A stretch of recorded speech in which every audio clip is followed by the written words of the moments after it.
everybody. Thank you for inviting me. History has provided ample evidence of capitalism's failure.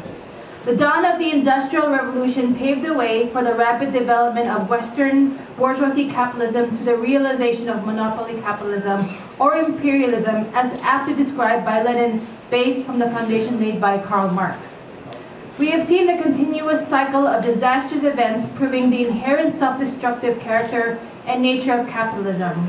There would not be any major world wars during the 1930s and 1940s if not for capitalism's failed character and crises. We have seen time and again the many world crises that have brought nations down to their knees, pleading world capitalist masters to save them. World War II saw the rechanneling of major capital in the world in order to build and rebuild certain economies in order to refinance the existence of capitalism and the pursuit of imperialism. Many countries in the Western Hemisphere and a handful in Asia were bailed out in order to rise from the ashes of war, while maintaining many poor nations as colonial domains and others as semi-colonial and semi-feudal puppet states with a semblance of independence and democracy. A classic example of this is the Philippines.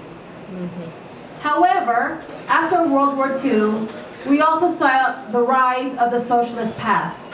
Socialist countries and people's democracies encompass 1/3 of humankind and put forward socialism as the alternative to capitalism. National liberation movements continue to surge in Asia, Africa, and Latin America. Even the United Nations recognized the great wave of decolonization.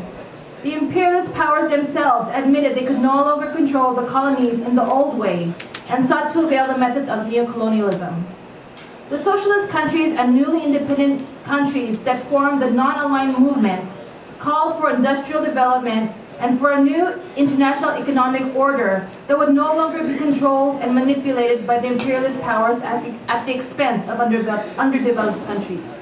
The UN proclaimed the decades of the 1960s and 1970s as, quote, the development decades. The core demand of development at this time from the socialist countries and the anti-imperialist and socialist movements was unmistakable: industrial development. But while pretending to support the development of underdeveloped countries, the US was forwarding concepts to undermine and defeat the popular clamor for industrial development as a leading factor in well-balanced economic development. Even the adoption of the so-called, quote, free market globalization in the 1980s in reaction to the phenomenon of stagflation and state-supported development in socialist countries, in certain developing countries could not prevent the continuing assertion of neo-colonies and semi-colonies in pursuit of their own sovereign path and interests in the form of movements for democracy, national liberation struggles, and armed revolutions all over the globe. As the contradictions between imperialism and the people of the world is sharpening, so are the contradictions between the imperialist powers themselves, between the imperialists and national governments that are asserting their sovereignty, and inside the imperialist countries between the working people and the ruling elite. We are currently in the greatest economic crisis the world has ever experienced, as well as in a state of endless imperialist wars of aggression. If we were to do the math, capitalism has existed for thousands of years in coexistence with old feudal and semi-feudal economic systems. But we have only seen one country, one nation assert the initiative to move towards socialism in less than a century.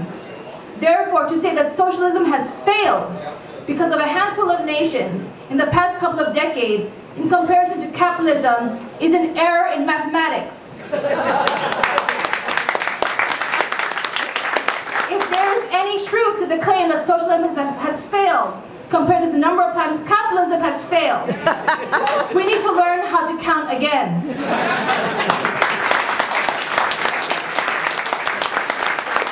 Since the Industrial Revolution and the downfall of many monarchies in the world, capitalism is the dominant economic system in the world capitalism as the dominant economic system in the world has been failing over and over again and unable to resolve the basic issue of hunger and poverty. It has failed to provide welfare for the people, especially workers around the world. It has failed to sustain the global environment and its natural wealth. It has failed to offer social justice, lasting peace, human rights, and human dignity.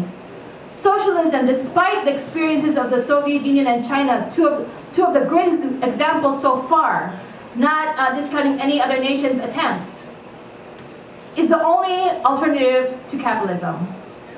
Socialism is a system that hasn't been fully implemented and realized to its fullest extent. Therefore, it is still possible. The path to socialism is the only form of genuinely adhering to the basic foundations laid out by Marx and Lenin. Any deviation, revision, enhancement, or adjustment has been proven fatal throughout world history. As we have seen from experience by countries who dare to indulge and instead of stepping forward, regress back to capitalist restoration. In order to move forward towards genuine development of socialism, there should be no room for compromise. There should be no room for revision. Instead, there should be an international united front to continuously fight against capitalism, and imperialism must be pursued along with a continuing struggle against foreign domination in pursuit of national liberation of the oppressed countries and peoples, including all sectors of society. Long live anti-imperialist international solidarity. Long live proletarian internationalism. Long live the pursuit of socialism. Thank you very much.